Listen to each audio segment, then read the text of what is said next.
ദൂരത്തും ചാരത്തും വിവിധ വ്യാപാര സ്ഥാപനങ്ങളിലും ഭവനങ്ങളിലുമൊക്കെ നിന്ന് ഞങ്ങളെ ശ്രമിക്കുന്ന ബഹുമാന്യരും നല്ലവരും പ്രബുദ്ധരുമായ നല്ല ദേശനിവാസികളെ ഒരിക്കൽ കൂടി ഞങ്ങൾ വന്ദനം ചെയ്യുന്നു. യേശുക്രിസ്തുവിന്റെ സനാതനമായ സത്യസുവിശേഷം ഒരു പ്രാവശ്യം കൂടി ഈ ദേശത്ത് വിളംബരം ചെയ്യുവാൻ ഞങ്ങൾ ആഗ്രഹിക്കുകയാണ്. 1945 ഓഗസ്റ്റ് മാസം 6-ാം തീയതി നടന്ന ഒരു സംഭവത്തിന്റെ ഓർമ്മ ഇന്ന് ലോകമെങ്ങും ഓർമ്മിക്കുന്ന ദിവസമാണ്. ഹിരോഷിമ ദിനം എന്നാണ് അറിയപ്പെടുന്നത്. 1945 ഓഗസ്റ്റ് മാസം 6-ാം തീയതി രാവിലെ 8:40 അമേരിക്കയുടെ വലിയ പോർ വിമാനങ്ങൾ ജപ്പാന്റെ മണ്ണിൽ പറന്നിറങ്ങി ലിറ്റിൽ ബോയ് എന്ന് പറയുന്ന ആറ്റം ബോംബ് വർഷിച്ച ദിവസത്തിന്റെ ഓർമ്മ മനുഷ്യൻ ആചരിച്ചുകൊണ്ട് സമാധാനത്തിനു വേണ്ടി ലോക ജനം മുഴുവൻ ഒരുമിച്ച് ഹിരോഷിമ ദിനം ആചരിക്കുന്ന ദിവസമാണ് ഇന്നേ ദിവസം. ഈ ദിവസമാണ് ഈ തെരുവോരത്ത് നിന്നുകൊണ്ട് ഞങ്ങൾ സമാധാന സുവിശേഷം നിങ്ങളോട് അറിയിക്കുന്നത്. 1945 ലിറ്റിൽ ബോയ് എന്ന് വിളിച്ച ആ ചെറിയ ആറ്റം ബോംബ് അത് വീണ് തൽക്ഷണം ഹിരോഷിമ എന്ന് പറയുന്ന ആ പട്ടണത്തിലെ 80,000 പേരാണ് തൽക്ഷണം നിന്ന് ഉരുകി കത്തിയൊക്കെ മരണത്തിന് കീഴ്പ്പെട്ടു പോയത്.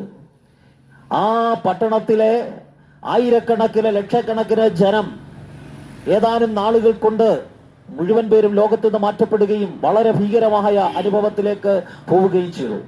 ലോകം മുഴുവൻ വലിയ മുറവിളി ഉണ്ടായി. ഇനിയൊരു യുദ്ധം വേണ്ട എന്നൊരു മുറവിളി ഉണ്ടായി. എന്നാൽ അതിനുശേഷവും നമ്മുടെ ലോകത്ത് സംഭവിച്ചുകൊണ്ടിരിക്കുന്ന എന്താ? നമ്മുടെ ലോകം വിട്ട് സംഭവിച്ചുകൊണ്ടിരിക്കുന്നത് വളരെ ഭീകരമായ അനുഭവമാണ്. എല്ലാ രാജ്യങ്ങളും ധാരാളം ആയുധങ്ങൾ ഇങ്ങനെ വാരിക്കൂട്ടിക്കൊണ്ടിരിക്കുകയാണ്. അന്ന് ലിറ്റിൽ ബോയ് എന്ന് പറയുന്ന ചെറിയൊരു ആറ്റം ബോംബാണെങ്കിൽ ഇന്ന് ലോകത്തെ മുഴുവൻ നശിപ്പിക്കുവാൻ കഴിയുന്ന അതിമാരകമായ ന്യൂക്ലിയർ ബോംബുകൾ, അതുപോലെ വളരെ മാരകമായ പ്രഹരശേഷിയുള്ള മിസൈലുകളും ഫൈറ്റർ ജെറ്റുകളും ഒക്കെ അടങ്ങുന്ന ഓരോ ദിവസവും പത്രങ്ങളിൽ കാണുന്ന വാർത്തകളും ഒക്കെ നമുക്കറിയാമല്ലോ. എത്ര മാരകമായ അനുഭവത്തിലെ ഈ ആയുധങ്ങളാണ് ഓരോ രാജ്യങ്ങളും ഇങ്ങനെ സ്വരുക്കൂട്ടിക്കൊണ്ടിരിക്കുന്നത്. അമേരിക്കയും റഷ്യയും നമ്മുടെ ഭാരതത്തിലും നിരവധിയായ ആയുധങ്ങൾ നമ്മൾ സ്വരുക്കൂട്ടിക്കൊണ്ടിരിക്കുന്നു. രാജ്യത്തിന്റെ രക്ഷയെ കരുതിയാണ് ഇതൊക്കെ ചെയ്യുന്നത്.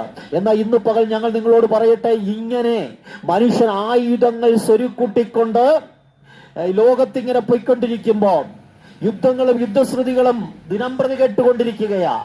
അങ്ങ് ഗാസയിൽ ആരംഭിച്ച യുദ്ധം ഈ ദിവസം വരെയും തീർന്നിട്ടില്ല.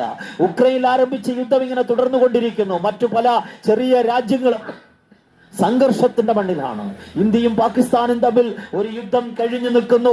ഇനിയും എന്തും സംഭവിക്കാമെന്നുള്ള അവസ്ഥകൾ നിൽക്കുന്നു. ഇങ്ങനെ യുദ്ധങ്ങളും യുദ്ധശ്രുതികളും ദേശത്ത് കേട്ടുകൊണ്ടിരിക്കുമ്പോ ആയുധങ്ങളുടെ നിർമ്മാണം മറ്റൊരു കാലത്തുമില്ലാത്തതുപോലെ വർദ്ധിക്കുകയും ആയുധ കച്ചവടം പ്രധാന ബിസിനസ്സായി രാജ്യങ്ങൾ മുമ്പോട്ട് കൊണ്ടുവരികയും ചെയ്യുന്ന കാലത്ത് മനുഷ്യന്റെ സമാധാനം നഷ്ടപ്പെട്ടു. മനുഷ്യന്റെ സമാധാനം നഷ്ടപ്പെട്ടു നിൽക്കുന്ന ഒരവസ്ഥ. ഈ ലോകത്തിന് എപ്പോൾ വേണമെങ്കിലും എന്തും സംഭവിക്കാം. സമാധാനത്തിനായി മനുഷ്യൻ മുറവിളി കൂട്ടുകയാണ്. ഇത് ലോകരാജ്യങ്ങൾക്കിടയിലുള്ള വിഷയമാണെങ്കിൽ ഇതല്ല കുടുംബങ്ങൾക്കകത്തുള്ള വിഷയം. അപ്പനും അമ്മയും മക്കളും ഒക്കെ തമ്മിലുണ്ടായിരുന്ന പണ്ടുണ്ടായിരുന്ന വ്യക്തിബന്ധങ്ങളൊക്കെ നഷ്ടപ്പെട്ടുപോയി. കുടുംബ ബന്ധങ്ങൾ നഷ്ടപ്പെട്ടുപോയി. സ്നേഹം തണുത്തുറഞ്ഞുപോയി. അപ്പനെ കൊല്ലാൻ മടിയില്ലാത്ത, അമ്മയെ കൊല്ലാൻ മടിയില്ലാത്ത, മക്കളെ കൊല്ലാൻ മടിയില്ലാത്ത ഒരു സമൂഹമായി ഇന്ന് ലോകം മാറിക്കൊണ്ടിരിക്കുകയാ. നമ്മുടെ ഓരോ ആഴ്ചത്തെയും വാർത്തകൾ നിങ്ങളെടുത്തൊന്ന് ശ്രദ്ധിച്ചാൽ മക്കളെ കൊല്ലുന്ന മാതാപിതാക്കന്മാരുടെ വാർത്തകൾ, പെറ്റ കുഞ്ഞിനെ കൊല്ലാൻ മടിയില്ലാത്ത അമ്മമാർ, അപ്പനെയോ അമ്മയൊക്കെ ഉപേക്ഷിക്കാനോ കൊന്നുകളയുവാനോ മടിയില്ലാത്ത കുഞ്ഞുങ്ങൾ, ഇതൊക്കെയാണ് നമ്മുടെ നാട്ടിൽ കേൾക്കുന്ന വാർത്തകൾ. ഇങ്ങനെ സ്നേഹം തണുത്തുറഞ്ഞു പോകുന്ന അനുഭവങ്ങൾ, ആയുധങ്ങൾ കൂട്ടിവെക്കുന്ന അനുഭവങ്ങൾ, യുദ്ധങ്ങളെക്കുറിച്ചുള്ള ശ്രുതികൾ, അങ്ങിങ്ങായി സംഭവിക്കുന്ന ക്ഷാമവും ഭൂകമ്പവും അതുപോലെയുള്ള മാരക രോഗങ്ങളും ഒക്കെ വിളിച്ചറിയിക്കുന്നു. നമ്മുടെ കർത്താവ് വരാൻ സമയമായി. ഒരിക്കൽ മാനവകുലത്തിന്റെ പാപം പരിഹരിക്കുവാൻ ഈ ലോകത്തിലേക്ക് വന്ന മനുഷ്യരെ പാപത്തിൽ നിന്ന് പുറത്തു കൊണ്ടുവരുവാൻ കാൽവരിയിൽ യാഗമായി തീർന്ന മനുഷ്യന്റെ സകല പാപത്തിന്റെയും പരിഹാരം സ്വന്തം യാഗത്താൽ നിർവഹിച്ചുകൊണ്ട് വിശ്വാസത്താൽ അവരെ രക്ഷ നേടിക്കൊടുത്ത യേശു കർത്താവ് വീണ്ടും വരാൻ സമയമായി. മനുഷ്യന്റെ ഒരു യോഗ്യതയും മനുഷ്യനില്ല രക്ഷയിലേക്ക് വരാൻ. നിത്യരക്ഷ അനുഭവിപ്പാൻ ഒരു യോഗ്യതയും മനുഷ്യനില്ല. അവൻ ബലഹീനനും പാപിയും ഏഴയും യാതൊരു യോഗ്യതയും ഇല്ലാത്തവനാണ്.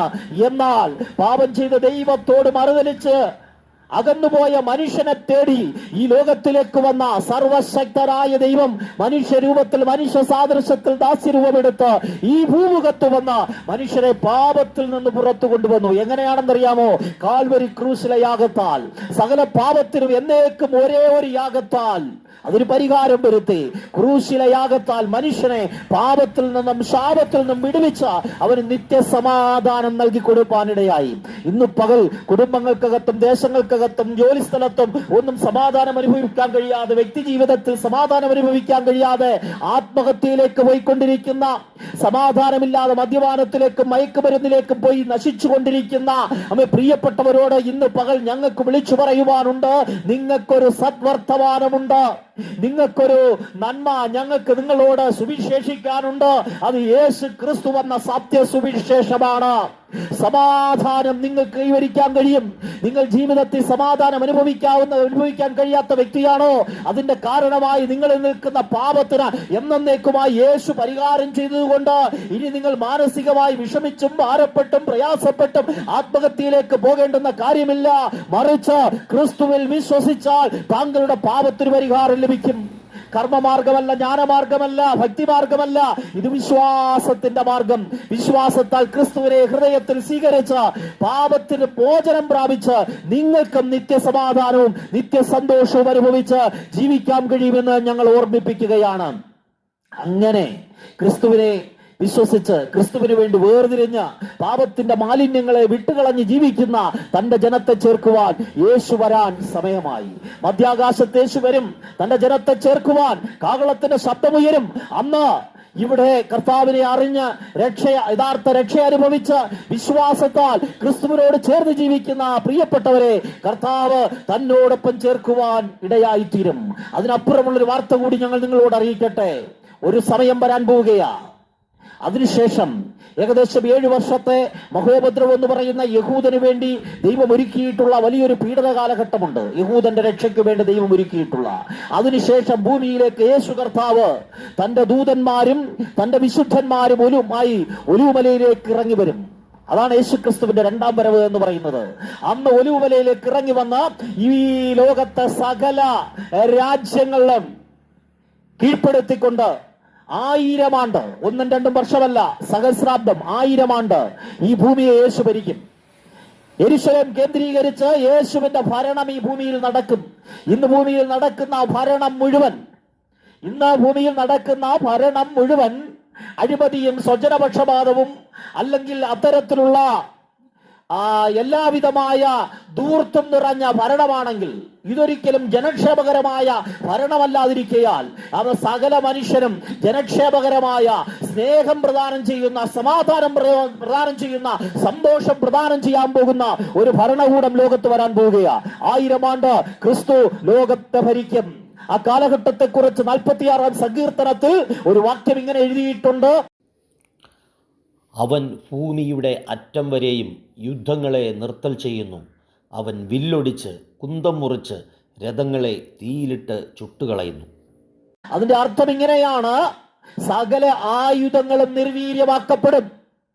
സകല ലോകരാജ്യങ്ങളും കരുതി വച്ചിരിക്കുന്ന ആറ്റം ബോംബടക്കമുള്ള സകല ആയുധങ്ങളെയും നിർവീര്യമാക്കിക്കൊണ്ട് യുദ്ധങ്ങളില്ലാത്ത, പൂർണ്ണ സമാധാനം മാത്രമുള്ള, രാജ്യങ്ങളോട് എതിർക്കാത്ത, സമാധാനത്തിന്റെ സമ്പൂർണത വെളിപ്പെടുന്ന 1000 ആണ്ട് ഈ ലോകത്ത് വെളിപ്പെടാൻ പോവുകയാണ്. അതാണ് യേശു ക്രിസ്തുവിന്റെ 1000 ആണ്ട് വാഴ്ച, സഹസ്രാബ്ദ വാഴ്ച. ആ വാഴ്ചയിൽ രാജാക്കന്മാരും പുരോഹിതന്മാരുമായി ഈ ഭൂമിയിൽ വാഴുവാൻ ദൈവമക്കൾക്ക് കഴിയും എന്നാണ് വിശുദ്ധ ബൈബിൾ പറയുന്നത്. ഇന്ന് ക്രിസ്തുവിൽ വിശ്വസിച്ച് ക്രിസ്തുവിന് വേണ്ടി വേർതിരിഞ്ഞ് ക്രിസ്തുവിൽ പ്രത്യാശ വെച്ച് വിശ്വാസത്താൽ ജീവിക്കുന്ന ദൈവമക്കൾക്ക് അന്ന് യേശു ക്രിസ്തു ചക്രവർത്തിയായി ഭൂമിയെ ഭരിക്കുമ്പോ ഈ 1000 ആണ്ട് നമുക്കും രാജാക്കന്മാരായി യേശുവിനോടൊപ്പം ഈ ഭൂമിയെ ഭരണം നടത്താൻ കഴിയും. അഴിമതിയില്ലാത്ത, കരപുരുളാത്ത, മയക്കുമരുന്നില്ലാത്ത, മദ്യമില്ലാത്ത, യുദ്ധങ്ങളില്ലാത്ത മനോഹരമായ 1000 ആണ്ട് വാഴ്ച ഭൂമിയിൽ സംഭവിക്കാൻ പോകുന്നു. അതാണ് കർത്താവിന്റെ വരവിൽ സംഭവിക്കാൻ പോകുന്ന മറ്റൊരു പ്രധാനപ്പെട്ട കാര്യം. ഞങ്ങൾ ഓർമ്മിപ്പിക്കുകയാണ്. ഇന്നത്തെ ഈ ദിവസത്തിന്റെ പ്രത്യേകത ഞാൻ ആദ്യം പ്രാരംഭത്തിൽ സൂചിപ്പിച്ചല്ലോ. എന്ന മനുഷ്യൻ എത്ര സമാധാനത്തിന് വേണ്ടി മുറ വിളിച്ചാലും ആ സമാധാനം സമ്പൂർണമായി വെളിപ്പെടുന്ന, സകല ആയുധങ്ങളും നിർവീര്യമാക്കപ്പെടുന്ന, സകല യുദ്ധങ്ങളും നിർത്തൽ ചെയ്യുന്ന ആ മനോഹരമായ ഒരു സഹസ്രാബ്ദ വാഴ്ച ഈ ഭൂമുഖത്തുണ്ട് എന്നുള്ള കാര്യം കൂടി ഞങ്ങൾ നിങ്ങളെ ഓർപ്പിക്കുന്നു. പ്രിയമുള്ളവരെ, യേശു ക്രിസ്തുവിലൂടെയുള്ള സത്യസുവിശേഷം അത് പാപത്തെ പരിഹരിക്കുന്നതാണ്, പാപക്ഷമ നൽകുന്നതാണ്, നിങ്ങൾക്ക് സമാധാനം നൽകുന്നതാണ്, നിത്യജീവൻ നൽകുന്നതാണ്. അവനെ കൈക്കൊണ്ട് അവന്റെ നാമത്തിൽ വിശ്വസിക്കുന്ന ഏവർക്കും ദൈവമക്കളാകുവാൻ അവൻ അധികാരം കൊടുത്തു എന്ന വേദപുസ്തകം പറഞ്ഞിരിക്കുന്നത്. നിങ്ങൾക്കും ക്രിസ്തേശുവിലൂടെ ദൈവമക്കളുടെ അധികാരത്തിലേക്ക് കടന്നു വരാൻ കഴിയും. നിങ്ങളെയും ഞങ്ങൾ ക്ഷണിക്കുന്നു. ഈ സമാധാനവും സന്തോഷവും അനുഭവിച്ച് നിത്യതയുടെ പ്രത്യാശയോടെ ജീവിപ്പാൻ നിങ്ങളെയും ക്ഷണിച്ചുകൊണ്ട് വാക്കുകൾക്ക് വിരാമം കുറിക്കുന്നു. ദൈവം നമ്മെ സഹായിക്കും.